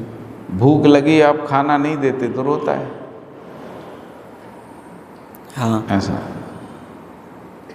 रोने से भी आप समझते नहीं हैं तो चीखने लगता है, चीखने से भी नहीं समझते हैं तो वस्तु तोड़ने लगता है। उसको तो भूख लगी है, आप समझ ही नहीं रहे, तो वो रिटेलिएट कर रही है। यदि आप में समझ है, उसको खेलना है खेलने दो, वो रोएगी नहीं। उसको भूख लगी है, खाना दे दो, रोएगी नहीं, जिद नहीं करेगी। तो उसकी आवश्यकता को माता पिता पहचानते नहीं हैं। उसके विरोध में, उसके कारण से, मतलब विरोध नहीं होता है, वो कोई विधि अपनाती है कि उसको खाना मिल जाए, उसको वस्तु मिल जाए, उसको खेलने मिल जाए। इसके लिए जो परिवार में जो लोग करते हैं, दूसरे लोग करते हैं, वो अप्लाई करते हैं, उसी से जिद्दी हो जाते हैं, उसी से झूठ बोलने लगते, उसी से मारने लगते हैं, उसी से ये सारी प्रवृत्तियाँ आ जाती हैं। तो उनके घर वालों को जाके बोलना है कि आप जिद मत करो। घर में नहीं सीखते, पड़ोस में सीख आते हैं ना। जैसे उसने, बच्चे ने चॉकलेट मांगी, ये किसी पड़ोस के घर गई है, तो माताजी ने नहीं दी। अब उसने चीखना चिल्लाना किया तो उन्होंने दे दी, चुप कराने के लिए दे दी, तो उसने सीख लिया है। अब उसको अपने घर में अप्लाई करे, ऐसा। तो उस समय उसको ये नहीं देना। हम भी यही करते हैं, हम नहीं करते क्या? हाँ हम कैसे सीखते हैं? हाँ, अपन ये देखते कि हमने देखा कि कोई ऑफिस में गया, उसने बाबूजी को 25 रुपए दिया, अपना काम करा लिया, तो हम भी 30 रुपए दे के अपना काम करा लें। हम कैसे सीखते? हमने पैसे दे के काम कराना कैसे सीखा? देख के ही सीखा नहीं उसे, ऐसे। तो वही बच्चों में रहता है। हमने झूठ बोलना कैसे सीखा? देख किसी को झूठ बोला, उसका काम निकल गया, ऐसा हमको लगा, तो हमको लगा झूठ बोल के काम निकल आते हैं, ऐसा। तो हम झूठ बोलने लगे। बच्चा भी वही सीख लेता है, ऐसा। अभी जैसे परंपरा में ये भी बोलते हैं कि जो झूठ बोलते हैं अपन, अगर वो किसी के अच्छे के लिए होता है तो बोलना चाहिए, ऐसा। चलो मान लो किसी के, यदि सत्य से किसी का नुकसान हो सकता है, चुप रहो, है ना।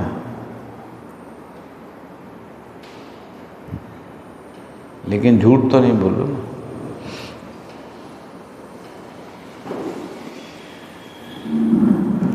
कहावत क्या है? कहावत में ये थोड़ी लिखा झूठ बोलो है। हाँ, मुद्दा ये है मेरा।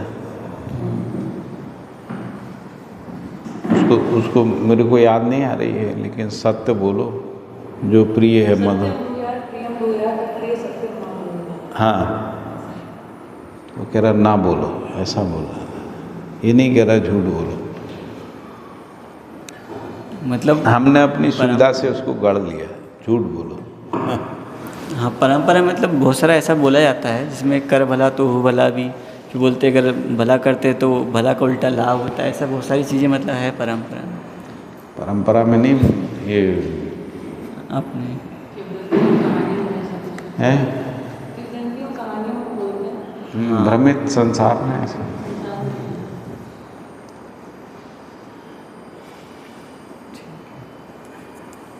वो सब कहानी ऐसे ही सब ऊट पटांग चलता रहता है। तो हमारे यहाँ कहते हैं शेर का शिकार करो तो जंगल पे राज हो जाएगा, है ना, ऐसा। इसका मतलब है कि जो सबसे बड़ा गुंडा है उसको मार दो तो बस आपका राज हो जाएगा जंगल पे। अब इसी भावना से दूसरे को भी आ जाता है, इसको मार दो तो मेरा राज हो जाएगा। इसलिए गैंगस्टर वार चलता ही रहता है। हर गैंग जो है, मतलब जैसे मैं अपने शहर में जानता हूँ कम से कम 20 बड़े गुंडे जो हैं वो गुंडों के द्वारा मार दिए गए, है ना, क्योंकि सिद्धांत वही उनको पकड़ा रहता है ना कि हम। तो कई बार छोटे बच्चे में भी आ जाता है। हमारे यहाँ एक बड़ा क्रिमिनल था, उसने कई मर्डर किए थे, तो एक छोटे बच्चे में आ गया, इसको मार दूंगा तो मेरी रंगदारी हो जाएगी। तो 14 साल के बच्चे ने उसका फरसे से गर्दन काट दी। हाँ, बिना कोई झगड़े के गया, फरसा उठाया, कट से गर्दन काट के, बस उसके बाद लोग उससे डरने लगे। 14 साल के लड़के। तो एक मुस्लिम क्रिमिनल था, है ना, तो सब हत्याएं करता थे। समाज में लोग सुनते होंगे, तो रंगदारों को बहुत बड़ा चढ़ा के पेश करते हैं, अरे क्या रंग है उसका, कितना वो है। तो 2 भाइयों ने, एक 16 साल का, एक 18 साल का, दोनों भाइयों ने उसके घर में घुस के उसके कम से कम नहीं होंगे तो 20 टुकड़े कर डाले, चाकुओं से गोद के। इतना वो तब तक मारते रहे कि उनको लगा कहीं जिंदा ना रह जाए।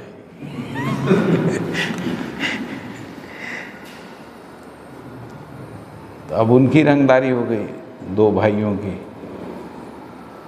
फिर पुलिस ने पकड़ा, जेल में रहा। फिर बदमाशों में एक और रहता है, बदमाश का केस लड़ते हैं।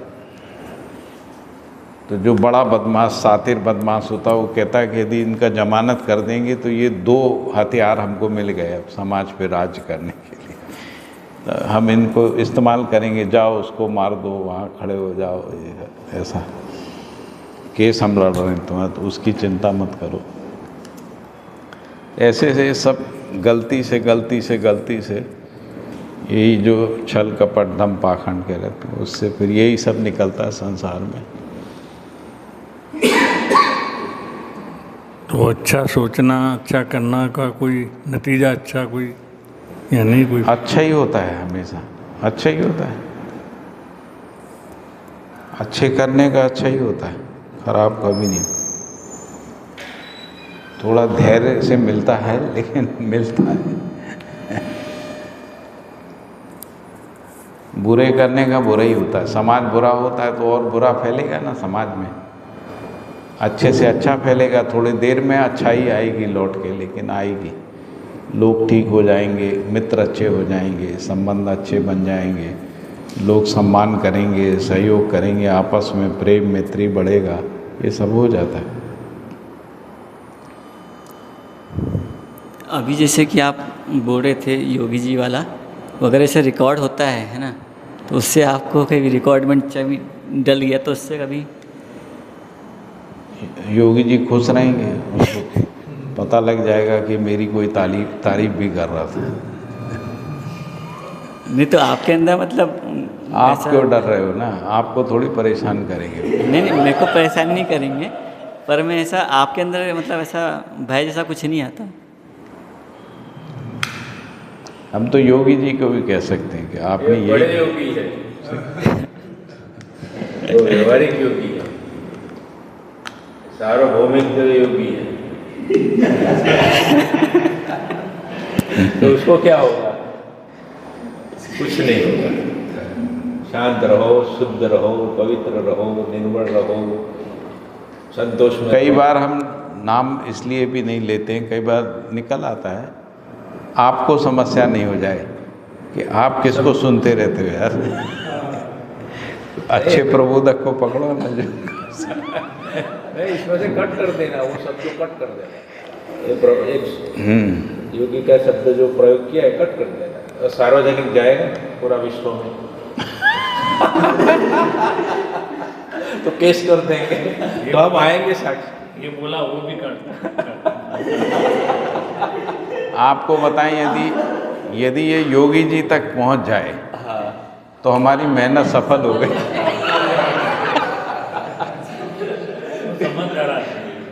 हम है ना, हम प्रभावशाली हो जाएंगे। और वीरता का प्रयोग हैं? मैं सोच रही हूँ टैग कर दें। और मोदी जी तक पहुंच जाए तो हो सकता है मुख्यमंत्री हो जाए।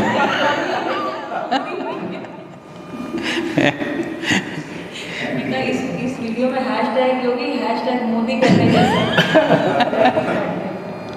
अनुभव प्रमाण का बात चल रहा है यहाँ पर। नहीं, ये वीरता की निशानी। देखिए, सारे लोग पहचानते हैं कि जो लोग अच्छे लोग होते हैं, यदि वो कोई बात कर रहे हैं तो अच्छे के लिए करते किस सेंस में वो देखते हैं, हैं। इसलिए कोई विरोध नहीं।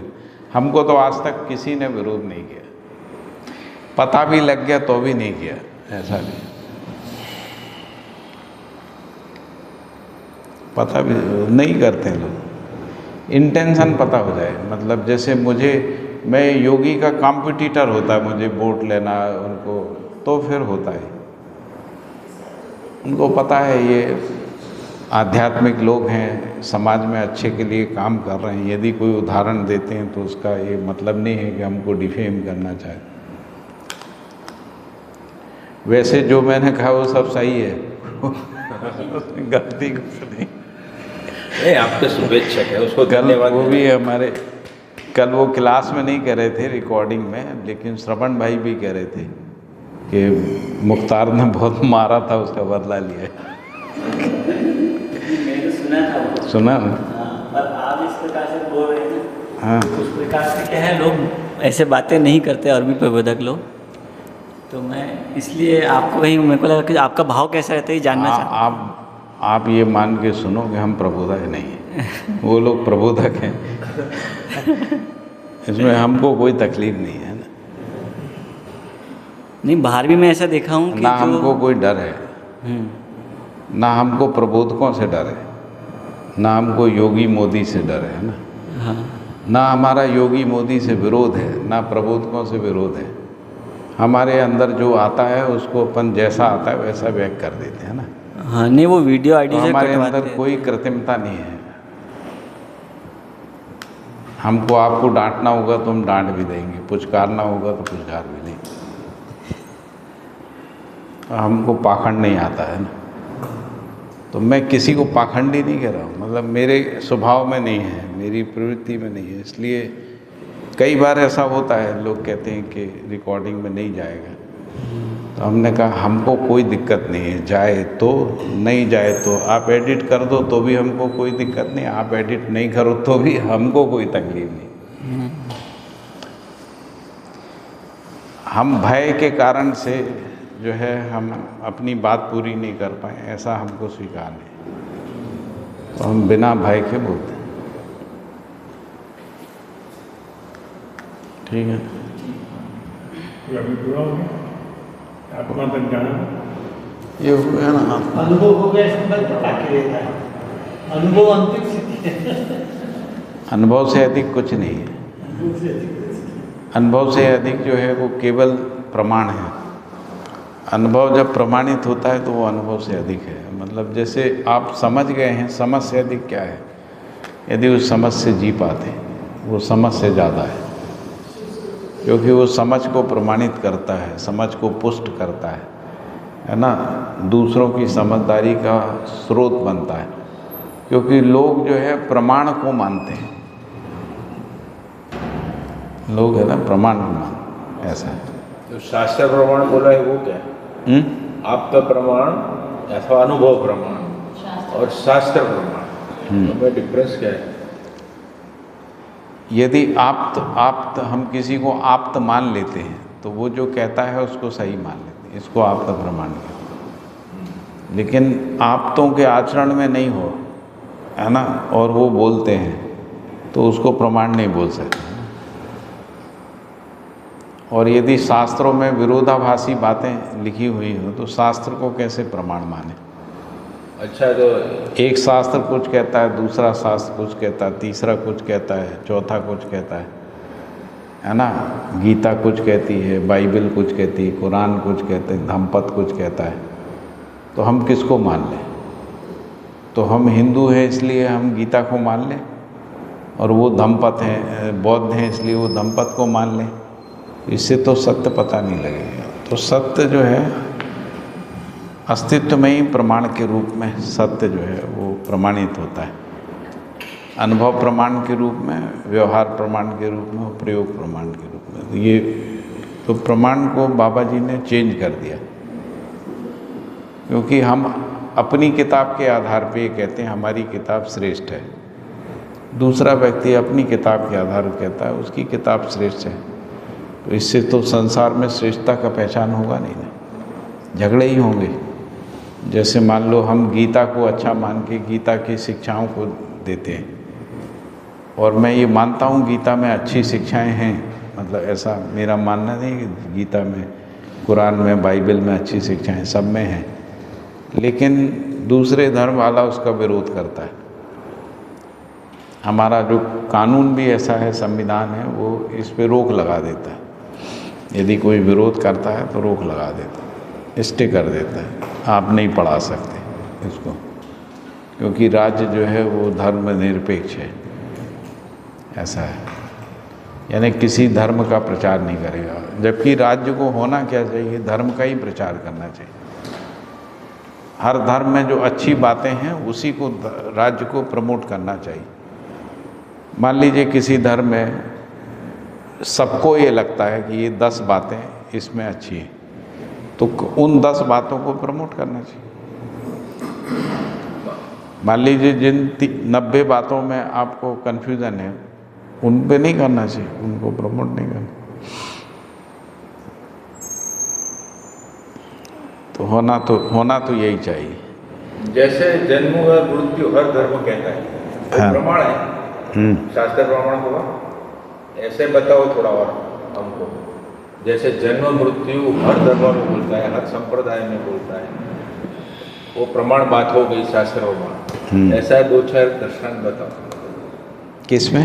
ये शास्त्र प्रमाण में ऐसे कुछ एग्जाम्पल बताओ। नहीं, मैंने यही तो कहा कि यदि शास्त्र में अंतर विरोधी बातें लिखी हैं, है ना, अप्रमाण हो गया, तो शास्त्र प्रमाण कैसे होगा? वो तो समझ गया। तो ऐसा कोई शास्त्र हमको चाहिए जिसमें कोई भी अंतर विरोधी बात नहीं है, तभी तो शास्त्र प्रमाण होगा। हाँ, वो तो व्याख्या तो समझ में आ गई, दृष्टांत तो समझा। अब काय का दृष्टांत देना? हाँ जी, क्या दृष्टांत देना? जैसे सूर्य उगता ही है, हाँ वो सब शास्त्र में। हाँ, ऐसी तरह बोलो हमको, सुनाओ। जो एग्जिस्टेंस में पावरफुल है, हाँ। कोई ऐसे ये मूव नहीं कर सकता, ऐसी बातें बताओ। जैसे हर धर्म में लिखा है परिवार होता है, हर धर्म में लिखा है परिवार में माता पिता पुत्र पुत्री होते हैं, हर धर्म में लिखा है पिता को ऐसा करना चाहिए, ये सभी में लिखा है। तो इसको राज्य को बढ़ाना चाहिए, परिवार में जीने को सिखाना चाहिए। इस्लाम भी कहता है, क्रिश्चियनिटी भी, हिंदुइज्म भी कहता है, सब कहता है। तो ऐसी बहुत सारी बातें हम लोग निकाल सकते हैं जो अच्छी बातें हैं। जैसे मान लो सभी कहते हैं ईमानदारी से जीना चाहिए, सच्चाई से जीना चाहिए, ऑनेस्टी से जीना चाहिए, तो उसको बढ़ाना चाहिए। इस पे भी बात करना चाहिए कि ऑनेस्टी से जीना क्या है। ये तो उपदेश हो गया, ऑनेस्टी से जी, ईमानदारी से। ईमानदारी क्या चीज़ है? तो इस पे संवाद होना चाहिए और ऑनेस्टी से जीना चाहिए। इसके लिए सरकार को वातावरण बनाना चाहिए, शिक्षा को इसको पढ़ाना चाहिए, है ना। लेकिन ऑनेस्टी पता नहीं है और ऑनेस्टी से जीना चाहिए, है ना। हमने लिखा honesty is the best policy, ऐसा लिखा स्कूल की दीवारों में लिखा है। और कोई पूछता है ऑनेस्टी क्या होती है, हम बता नहीं पाते ऑनेस्टी क्या, तो वो एक काला अक्षर भैंस बराबर हो गया। काला अक्षर भैंस बराबर मतलब सभी भैंसें एक जैसी दिखती हैं, ऐसे ही सारे काले अक्षर एक जैसे दिखते हैं। तो काला अक्षर भैंस बराबर का मतलब है, जैसे मान लो आप मेरे को बताएंगे ये मेरी भैंस है और फिर वो 100 भैंसों में मिल जाए तो हम पहचान सकते हैं कौन सी वाली भैंस थी। जैसे सब सरदार एक जैसे दिखते हैं ना, पगड़ी वाले सब हैं। तो वैसे ही यदि शब्द का अर्थ पता नहीं है तो चाहे वो बाइबल में लिखा हो, चाहे कुरान में लिखा हो, चाहे भगवत गीता में लिखा हो, वो काला अक्षर भैंस बराबर है। ठीक। सर्वदेशीयता जो होती है, सर्वदेशीयता सार्वभौमिक। और दूसरा हम लोग कहते हैं भैंस के आगे बीन नहीं बजाना चाहिए, है ना। इसका मतलब क्या होता है? मतलब जो सुनना नहीं चाहता है उसको नहीं समझाना है, जो सुनना चाहता, समझना चाहता, उसी के सामने बीन बजाना चाहिए, मतलब बोलना चाहिए, समझाना चाहिए। हमारे बोलते हैं भैंस आगे भागवत हैं? भैंस के आगे भागवत मतलब भागवत, हाँ, भैंस के आगे भागवत नहीं करना चाहिए, नहीं पढ़ना। हाँ, क्योंकि वो सुनेगा नहीं। तो जो अड़ियल है, जो जिद्दी है, जो कट्टर है, उसको आप क्या समझाओगे? वो सुनेगा ही नहीं, आप उसको अस्तित्व को पता ही, बल्कि वो पीट और देगा आपको, ज़्यादा बोल रहे हो तुम, है ना। तो इसलिए जो सुनना है, जिसको समझ, वाह जी आ गए, केक बना लाए, केक बना लाए, क्या बात, बहुत आपकी अनुपस्थिति में आपकी बात कर ली हम लोगों ने थोड़ी सी, क्षमा के साथ, है ना। आपसे क्षमा मांगते हुए कि आपकी अनुपस्थिति नहीं आप ठीक है। और बताइए बस। तो अब चाय का आनंद है ना। सहजानंद महाराज, वहाँ एक पुणे में एक अखबार निकलता है, उसका नाम है आज का आनंद। अखबार का नाम है आज का आनंद। आनंद। तो जब यहाँ पे कच्छ भुज में बड़ा भूकंप आया था तो उसमें हेडिंग लिखी थी, गुजरात में भीषण तबाही, ऐसा, और अखबार का टाइटल लिखा था आज का आज का आनंद।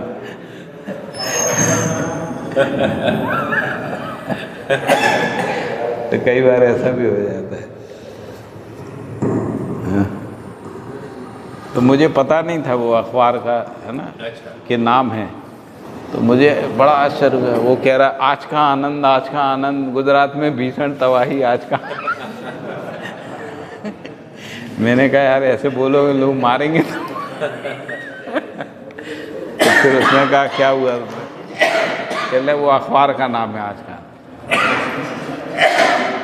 जैसे एक अखबार का नाम है आज और उसके नीचे लिखा रहता है मुख्तार अंसारी मारे गए आज, ऐसा रहता है। स्वतंत्र भारत, अखबार का नाम है स्वतंत्र भारत, और हेडिंग में लिखा है कि बाढ़ से भीषण तबाही, स्वतंत्र।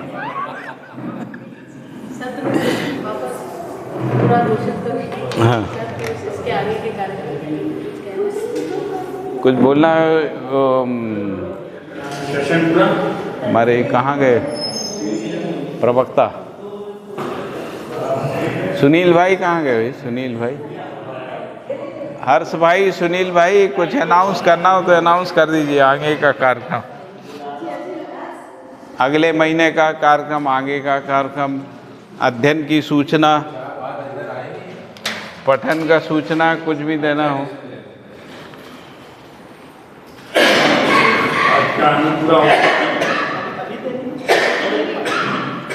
बस अब ब्रेक है, इसके बाद जन्मदिन मनाएंगे, सब लोग विदाई लेंगे। हम जब जन्मदिन मनाएंगे तब भी यहाँ बैठेंगे, लेकिन फिर दूसरी बातें शुरू हो जाएंगी। तो आज का सत्र समाप्त हुआ। एक दूसरा है, इसका कंटिन्यूएशन में कुछ हो सकता है, वो दूसरी बात।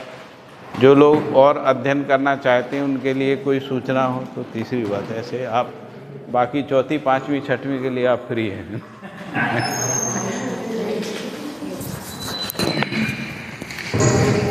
ये तो व्यवस्था का पार्ट है। हाँ, तो नमस्ते सभी को। तो एक है ना, नवंबर में हम लोग सोच रहे हैं कि आप लोगों की सहमति बनती है तो नवंबर में एमडी चार्ट्स का हम 3 दिन का सत्र फिर से रख सकते हैं। और यही चार्ट है एमडी चार्ट क्या बोले? मध्यस्थ दर्शन सअस्तित्ववाद के जो चार्ट हैं उसमें अगला सत्र नवंबर में हमारी हाँ है। तो 10 से 16 की तो है। और ये जो तारीख है मुझे लगता है कि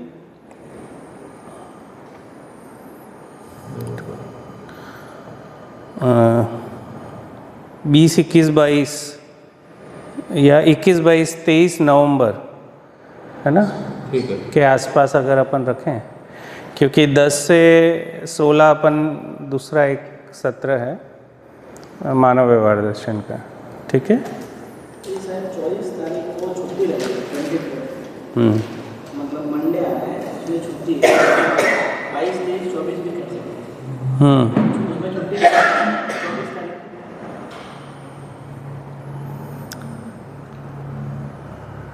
वही मतलब 22, 23, 24 ऐसा कुछ रख लेंगे। ठीक है, बढ़िया। सबकी सहमति है तो हाथ ऊंचा करें, सहमति है तो हाँ ठीक है, तो हम रख लेते हैं। ठीक है, तो ये 10 से 16 में मानव व्यवहार दर्शन। 22, 23, 24 हो गए आपका, ये 4 10 से 16 मतलब प्रबोधन अभी तय नहीं है। हाँ कर लेंगे वो। बढ़िया, ठीक है, इधर ही होगा, वो बताएंगे आपको। स्थान को तय करेंगे, स्थान को तय करेंगे फिर बताएंगे। बढ़िया। ठीक है, और कोई सूचना?